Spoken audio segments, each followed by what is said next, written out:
آپ دیکھ رہے ہیں مسائل کا حل چینل۔ نحمدہ ونصلی علی رسولہ الکریم، اما بعد فاعوذ باللہ السمیع العلیم من الشیطان الرجیم، بسم اللہ الرحمن الرحیم۔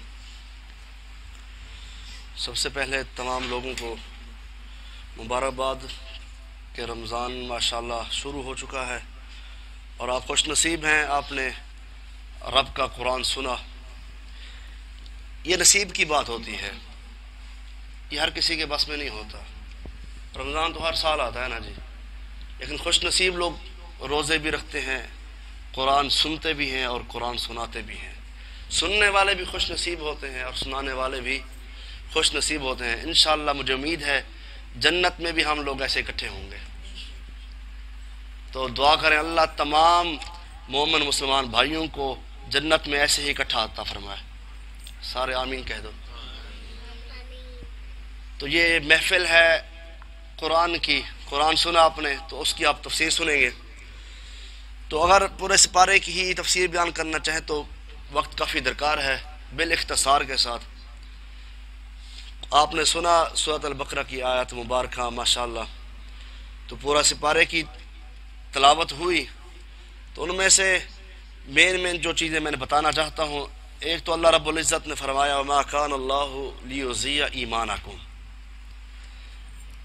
آقا علیہ السلام کے صحابہ اور آپ علیہ السلام 16-17 مہینے بیت المقدس کی طرف منہ کر کے نمازیں پڑھتے رہے۔ کتنے مہینے؟ 16 یا 17 مہینے۔ بیت اللہ بعد میں اس طرف منہ کیا، پہلے بیت المقدس کی طرف منہ کر کے نمازیں پڑھتے تھے۔ اب ہوا یوں کہ 16-17 مہینے کے بعد بیت اللہ تبدیل ہو گیا، بیت المقدس سے بجائے بیت اللہ کی طرف نمازیں پڑھنا شروع کر دی۔ آسمان سے آرڈر آ گیا قد نرى تقلب وجهك في السماء فلنولينك قبلة ترضاها فول وجهك شطر المسجد الحرام۔ تو اللہ رب العزت نے حکم جاری کر دیا کہ بیت اللہ کی طرف منہ کر کے نمازیں پڑھنی ہیں۔ تو صحابہ کرام بڑے پریشان ہو گئے کہ ہم نے 16-17 مہینے جو نمازیں پڑھی تھی اس کا کیا ہوگا؟ قبلہ تو تحویل ہو گیا، قبلہ تبدیل ہو گیا، اور جو مسلمان بھائی جو مجاہد دنیا سے چلے گئے، شہید ہو گئے، ان کا کیا بنے گا؟ اب اس پوائنٹ پر آپ آئیں کہ وہ لوگ تڑپ رہے ہیں نمازیں پڑھ کے کہ ہماری نمازوں کا کیا بنے گا، اور ہمارے معاشرے میں ہم مومن مسلمان کلمہ پڑھنے والے ہم تو نماز کو ترجیح ہی نہیں دیتے۔ وہ پڑھ کے پریشان ہیں کہ یار ہماری نمازیں قبول ہوئی ہیں کہ نہیں ہوئی، یا نمازیں ضائع تو نہیں ہو گئی کہیں۔ تو اللہ رب العزت نے قرآن نازل کر دیا، اللہ رب العزت نے قرآن نازل کر دیا۔ اللہ نے یہاں نماز کو ان کے ایمان کے ساتھ ریلیٹڈ کر دیا۔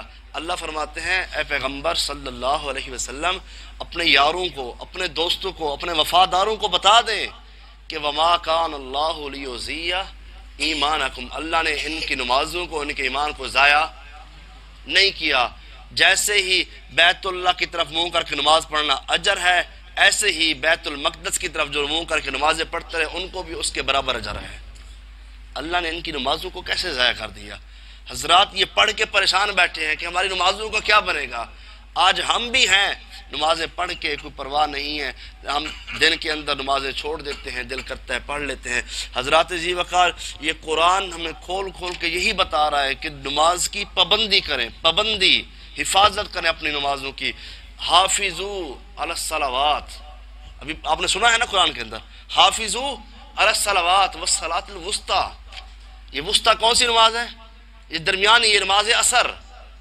اس کی پابندی کیوں بتائی گئی ہے؟ کیونکہ یہ کام کا وقت ہوتا ہے، یہ کاروبار کا وقت ہوتا ہے، اس وقت دکان پہ رش ہوتا ہے۔ تو جو بندہ کاروبار چھوڑ کر، جاب چھوڑ کر، کام چھوڑ کر عصر کی نماز میں آتا ہے تو آقا علیہ السلام نے فرمایا جس نے جان بوجھ کے عصر چھوڑ دی وہ بہت بڑا مجرم ہے۔ ایک مقام پہ فرمایا کانما وطر اہلہ و مالہ، اگر جس بندے نے جان بوجھ کے نماز عصر چھوڑ دی اس کا مال بھی ہلاک ہو گیا، وہ خود بھی ہلاک ہو گیا۔ ادھر اللہ فرما رہے نماز، باقی نمازوں کی بھی اہمیت ہے، اس کا مطلب یہ نہیں کہ عصر کی فضیلت اس لیے بتائی جا رہی ہے وہ کام کا وقت ہوتا ہے، بس اوقات لوگ سوئے ہوئے ہوتے ہیں، اپنی نیند کو چھوڑ کر، اپنے کام کو چھوڑ کر، اپنی جاب کو چھوڑ کر جو بندہ رب کی بارگاہ میں آتا ہے تو اللہ فرماتے ہیں یہ بندہ ہمارا پسندیدہ بندہ بن جاتا ہے۔ ذرا تذیب کا یہ رمضان کے مہینے یہ صرف انسان کو ٹریننگ دینے کے لیے مہینہ آتا ہے کہ جو 10-11 مہینے کی جو سستی ہے اس کو دور کر کے اس مہینے میں اپنی پابندی کر کے نمازوں پر، روزوں پر، نوافل پر، سنتوں پر، زکوٰۃ پر، صدقات پر پابندی کر کے، تاکہ جس طرح اس مہینے میں آپ پابندی کرتے ہیں آپ مسلسل پورا سال اس طرح اپنی زندگی کو چلاتے رہیں۔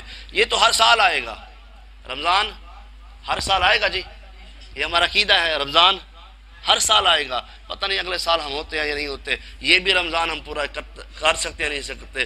پچھلے سال کئی دوست ایسے تھے جو ہمارے درمیان موجود تھے، وہ آج پہلا دوسرا روزہ ہمارے درمیان موجود نہیں ہے، ہماری آنکھیں ان دیکھنے کے لیے ترس رہی ہیں لیکن وہ نظر نہیں آ رہے، کسی کا کوئی پتہ نہیں ہے۔ حضرات ذی وقار، یہ رمضان کا مہینہ باعث برکت بھی ہے، باعث فخر بھی ہے مسلمانوں کے لیے۔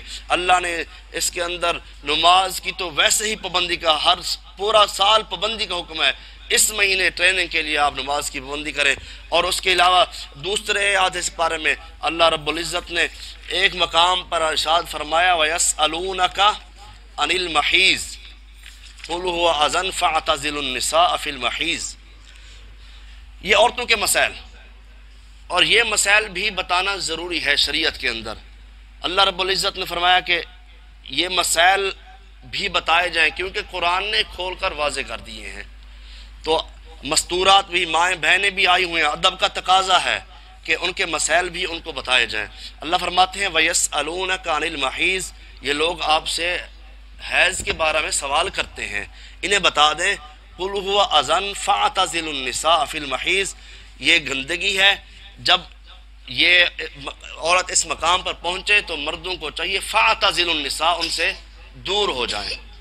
دور ہونے سے مراد کہ وہ جو مخصوص جو حالات ہوتے ہیں وہ معاملات نہ کریں، اس کے علاوہ آپ ان سے باتیں بھی کر سکتے ہیں، آپ ان کے ساتھ بیٹھ کے کھانا بھی کھا سکتے ہیں، آپ ان کا حال چال بھی پوچھ سکتے ہیں۔ یہ تو اسلام نے عورت کو بڑا مقام دیا ہے۔ اسلام سے پہلے زمانہ جاہلیت کے اندر عورت کے ساتھ بڑا برا سلوک ہوتا تھا۔ یہ جو آج عورت مارچ نکلتے ہیں، یہ 8 مارچ کو آپ کے سامنے ایک عورت مارچ نکلا، بڑی بڑی باتیں ہوئیں، وہ اسلام نے تو عورت کو بڑا مقام دیا، اور جو زندہ ہوتے ہی درگور کر دی جاتی تھی وہ آج اسلام نے کسی کی ماں بنا دیا، کسی کی بہن بنا دیا، کسی کی بیٹی بنا دی، کسی کی بہو بنا دی، کسی کی بیوی بنا دیا۔ یہ اسلام نے عورت کو مقام دیا ہے، اور عورت کو بھی چاہیے کہ اپنے مقام کو ملحوظ خاطر رکھے۔ اسلام نے اس کو بڑی عزت دی ہے، اسلام نے اس کے مقام کو، اب دیکھیں جب عورت مخصوص ایام میں آتی ہے تو اسلام نے کس طرح اس کے لیے آسانیاں پیدا فرمائی ہے۔ اللہ رب العزت نے کہا نبی ان کو بتا دے کہ وہ اس مخصوص ایام کے اندر نماز نہیں پڑھ سکتی، نماز نہیں پڑھ سکتی، اور اس دوران اس کی نماز معاف ہے۔ کتنی بڑی آسانی ہے، نماز اس کے لیے معاف کر دی گئی، اس دن میں وہ نماز نہیں پڑھ سکتی، اور اس کی قضا بھی نہیں دے گی، اس کی قضا بھی نہیں دے گی۔ آپ مردوں کے لیے حکم ہے اگر ان کی نماز رہ گئی ہے تو قضا دیں گے، لیکن وہاں اللہ نے عورت کے لیے آسانی پیدا کر دی ہے کہ اس مخصوص ایام میں عورت نماز نہیں پڑھے گی، اس کی قضا بھی نہیں ہے۔ ہاں روزے بھی نہیں رکھ سکتی، ان مخصوص ایام میں روزے بھی نہیں رکھ سکتی، اور روزے کی قضا دینی پڑے گی، روزے کی قضا دینی پڑے گی بقیہ ایام کے اندر۔ فعدۃ من ایام اخر، جو بعد میں آنے والے دن ہیں، بعد میں آنے والے دن سے مراد رمضان کے بعد جب وہ اس کی صحت صحیح ہو جائے گی تب کیا کرے، روزے رکھے گی۔ بیت اللہ کا طواف نہیں کر سکتی اس حالت کے اندر، اس حالت کے اندر بیت اللہ کا طواف نہیں کر سکتی، اس کے لیے منع ہے۔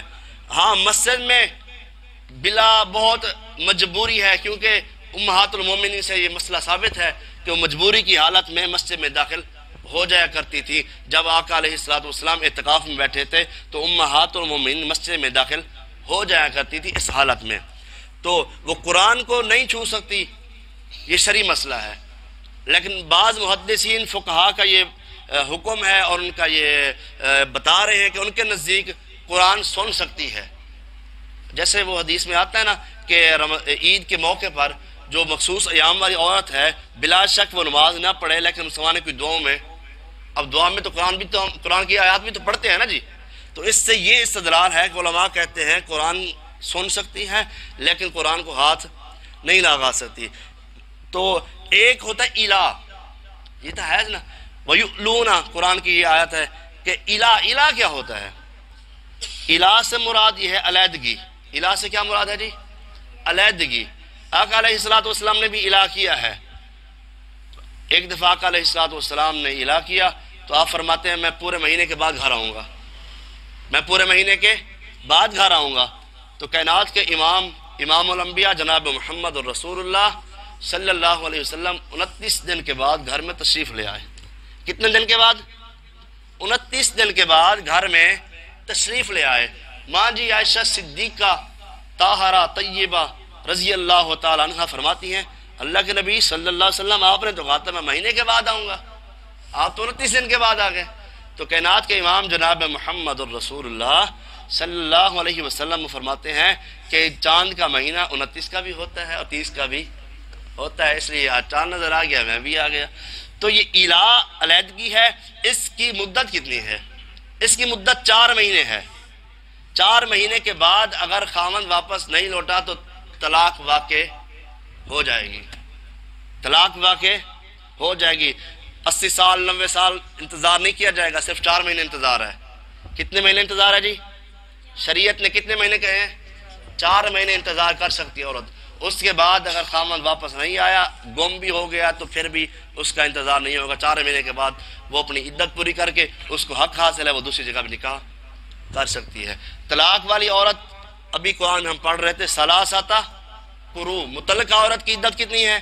3 قروء، 3 مہینے اس کی عدت ہے. کتنی عدت ہے اس کی؟ 3 مہینے. یہ بڑے مسائل ہوتے ہیں ہمارے معاشرے میں، بڑے پیدا ہوتے ہیں، بار بار پریشانیاں ہوتی ہیں. رب کے قرآن نے کہا مطلقہ عورت کی عدت ثلاثہ قروء. کتنے ہے جی؟ 3 ماہ. اور جو بیوہ عورت ہے 4 اشہر و 10.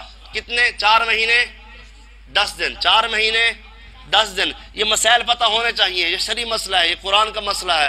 اب واضح کریں گے تو علم میں اضافہ ہو جائے گا، اگر پتہ ہے تو مزید پختگی ہو جائے گی. 4 مہینے 10 دن. اگر حمل والی عورت ہے تو اس کی عدت کیا ہے؟ اس کا حمل ہے. جب وہ حمل اس کا واضح ہو گیا تو اس کی عدت ختم ہو جائے گی. اب قرآن نے جو بتایا ہے ان اللہ لا یستحی ان یضرب مثلا مبعوثۃ، اللہ بھی نہیں شرماتے، مومنوں کو بھی چاہیے کہ جو مسئلہ واضح ہو، حق ہو، اسے واضح طور پر بیان کر دینا چاہیے. تو اس لیے اگر کسی بھائی کا، کسی ماں بہن کا کوئی مسئلہ ہے تو وہ بھی پوچھ سکتے ہیں. اللہ سے دعا ہے اللہ ہمیں عمل کی توفیق عطا فرمائے. وآخر دعوانا الحمد للہ رب العالمین.